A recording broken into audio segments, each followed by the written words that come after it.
2025 में कुछ महत्वपूर्ण तारीखें होंगी। उन तारीखों को हम आपके संग साझा करने जा रहे हैं, जबकि कुछ तारीखें ऐसी भी होंगी जिन तारीखों को हमको सतर्क रहने की आवश्यकता भी रहेगी। उपाय क्या करने होंगे, इन सभी बारीकियों को हम जानेंगे। उससे पहले हम जान लेते हैं कि आर्थिक दृष्टिकोण से, स्वास्थ्य के दृष्टिकोण से, नौकरी, कैरियर, व्यापार और लाभ की स्थिति क्या कुछ रहेगी इस महीने, इसको समझ लेते हैं। नवग्रह और 12 घरों का प्रभाव क्या कुछ मिलने जा रहा है, ध्यान दीजिएगा। सबसे पहले आपके राशि के स्वामी को ही जानते हैं कि स्वास्थ्य की स्थिति कैसी रहेगी। राशि के अधिपति बनते हैं देव गुरु बृहस्पति, और बृहस्पति पूरे इस महीने चतुर्थ भाव पर विद्यमान रहेंगे, जबकि इनका प्रभाव ठीक 13 तारीख को एक ऐसा समय आता है जब देव गुरु बृहस्पति पुनर्वसु नक्षत्र पर प्रवेश कर जाएंगे, अर्थात अपने ही नक्षत्र पर रहेंगे। स्वास्थ्य उत्तम रहेगा। धन की स्थिति, धन भाव पर मंगल की ये राशि है, 1 नंबर की राशि है, और इस समय पर मंगल स्वयं चल रहे हैं सप्तम भाव पर, और जिनकी 8वीं दृष्टि स्वयं अपने ही घर पर पड़ रही है। इसके आर्थिक मामले हमारे सुलझेंगे, आर्थिक हालात अच्छे रहेंगे। कहीं पर धन की प्राप्ति का संयोग इस महीने ज्यादा मजबूती से रहेगा, क्योंकि धनेश धन भाव पर ही अपनी दृष्टि प्रदान कर रहा होगा। इसके पश्चात समझते हैं सुख का स्थान चतुर्थ भाव। यहाँ पर शुक्र और गुरु दोनों ग्रह बैठे हुए हैं। शुक्र हमारा स्वयं का धन है, तो देव गुरु बृहस्पति को हम भाग्य मानते हैं। इन दोनों का कॉम्बिनेशन चतुर्थ भाव पर मिलना, सुख, साम्राज्य, सुख की अनुभूति हम कर पाते हैं। जिस मार्ग से हमको सुख प्राप्त होना है, ये महीना हमको शांतिदायक महीना होगा। जहां पर एक विशेष उपलब्धि के लिए हम काम करते हैं, उस कार्य की पूर्णता से हमको शांति प्राप्त होता है। शुक्र जब भी चतुर्थ भाव पर बैठते हैं तो प्रॉपर्टी संबंधित कार्यों से हमको धन दिला जाते हैं, या फिर यूं कहें कि कोई नवीनीकरण का काम हमारे घर के अंदर इस महीने के खासकर 20 तारीख को ज्यादा मजबूत रहेगा। पंचम भाव कैसा होगा? पंचम भाव बेसिकली आपकी शिक्षा है, और साथ ही साथ आपके डिसीजन को क्या हम प्राप्त कर पाएंगे, ये स्थान होता है पंचम भाव। स्वामी बनते हैं चंद्रमा। चंद्रमा की स्थिति बनी हुई है अष्टम भाव पर। स्वयं सूर्य बुध का बुधादित्य राजयोग पंचम भाव पर स्थित है। इसके कारण से जो विद्यार्थी हैं अपनी शिक्षा को आगे बढ़ा पाते हैं, उनका शिक्षा में मन लगता है।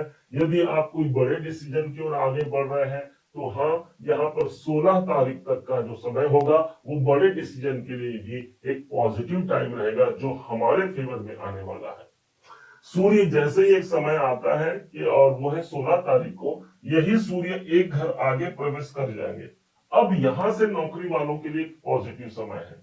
देखिएगा, छठा भाव जहां पर ऑलरेडी केतु बैठे हैं, और यहीं पर अब सूर्य भी प्रवेश कर जाएंगे। बनने को तो बनेगा सूर्य ग्रहण योग, परंतु पहली बार अर्थात एक साल में एक बार सूर्य की प्रवृत्ति, सूर्य की प्रविष्टि जो होती है अपने स्वयं के घर पर होती है, और सूर्य कभी भी अपने घर की हानि नहीं करते। इसलिए नौकरी इस महीने बेहतर नौकरी हम प्राप्त कर पाते हैं। कोई आपने ट्राई किया है, उसका प्रतिफल नहीं मिल पाया है, तो इस महीने उसकी पुनरावृत्ति हो सकती है, वो जॉब आप तक पहुंच सकता है। या फिर सूर्य स्वराशि के होंगे तो मान सम्मान प्रतिष्ठा देते हैं। कोई हायर पोजीशन भी हमको सूर्य के द्वारा ही मिलता है, जो ठीक हमको छठे भाव पर प्राप्त होगा।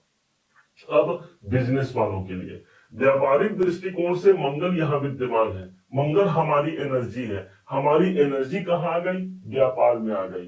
मंगल स्वयं प्रॉपर्टी, भूमि संबंधित कार्यों को दर्शाता है। तो जो लोग प्रॉपर्टी संबंधित काम कर रहे हैं, रियल एस्टेट में कार्य कर रहे हैं, या भवन निर्माण संबंधी कार्यों में जो संलग्न है, उनके लिए मंगल एक पॉजिटिव सिचुएशन है। वैसे भी देखा जाए किसी अन्य व्यापार के लिए भी मंगल, चूंकि धनेश स्वयं उठ करके सप्तम भाव पर आए हैं, दोनों को कंबाइन कर दीजिए तो धन और व्यापार, इन दोनों का समावेश हमको देखने को मिलेगा। आर्थिक पक्ष मजबूत होता है हमारे व्यापार के माध्यम से। अब भाग्य की स्थिति, नवम भाव सबसे महत्वपूर्ण। भाग्य स्वयं मंगल बनते हैं, और मंगल इस समय पर सप्तम भाव पर है। तो भाग्य उन्नति के जो सोर्स ये दिखा रहे हैं ना, कहां पर से हमारा भाग्य उन्नति होना है। कोई आपके मित्र हैं, उनके द्वारा भाग्य उन्नति हो सकता है। कोई मतलब आपकी कोई जीवन साथी या जीवन संगिनी है, कोई पार्टनर है, उसके माध्यम से हमारे भाग्य की उन्नति इस समय पर ज्यादा मजबूती से काम करेगा। उनका सपोर्ट लेकर के आप अपने भाग्य को ज्यादा मजबूत बना सकते हैं। हालांकि यहाँ पर मंगल एक ऐसी राशि पर है जो इनके शत्रु की राशि है, इसलिए हनुमान चालीसा का पाठ करना या सुंदर कांड का पाठ करना भाग्य की जागृति इस महीने हम तक पहुंचा जाएगा। कैरियर के परिप्रेक्ष्य से कैसा होगा? दसम भाव हमारा कैरियर है, 9 नंबर की राशि है, स्वामी बनते हैं गुरु, सबसे महत्वपूर्ण है ये हमारा कैरियर का भाव, क्योंकि गुरु की जो 7वीं दृष्टि है वो स्वयं कैरियर के घर पर पड़ रही है, मतलब कैरियर का भाव हमारा सेफ हो गया। ऊपर से 13 तारीख को ये पुनर्वसु नक्षत्र पर जाकर के, अच्छा ये पुनर्वसु नक्षत्र के स्वामी स्वयं देवगुरु बृहस्पति है, इसलिए भी दोहरे अर्थात दूसरा एक शुभ प्रभाव हमको कैरियर पर मिल गया। न सिर्फ इस अगस्त के 13 तारीख से, बल्कि 13 तारीख से लेकर के पूरे 5 दिसंबर तक एक बेहतर कैरियर का आप लाभ ले पाते हैं। कर्म क्षेत्र में सफलता मिलती है, नए कार्य से आप जुड़ पाते हैं, कोई बड़े प्रमोशन का योग भी हमको ज्यादा मजबूती से मिलेगा। अब चूंकि गुरु अपने स्वयं के नक्षत्र पर प्रविष्ट हो चुके हैं। लाभ की स्थिति, लाभेश जो बनते हैं वो शनिदेव हैं। शनिदेव इस समय पर आपको पता होगा कि ये वक्री अवस्था पर चल रहे हैं। वक्री होकर के ये शनिदेव हमको हमारे राशि पर ही मिले हैं। अच्छा, लाभ कहाँ आ गया? लाभ आ गया आपके खुद के राशि में, इसलिए हम अपना प्रयास करते हैं और लाभ के मार्ग तक हम पहुंच पाते हैं। बस एक ही चीज ध्यान देना है कि इस समय पर शनि हमारे लग्न पर रहेंगे, कुछ मेहनत हमसे ज्यादा करा सकते हैं, क्योंकि लाभेश होते हैं तो मेहनत से कहीं ज्यादा हमको लाभ भी यही शनिदेव प्रदान करा जाएंगे।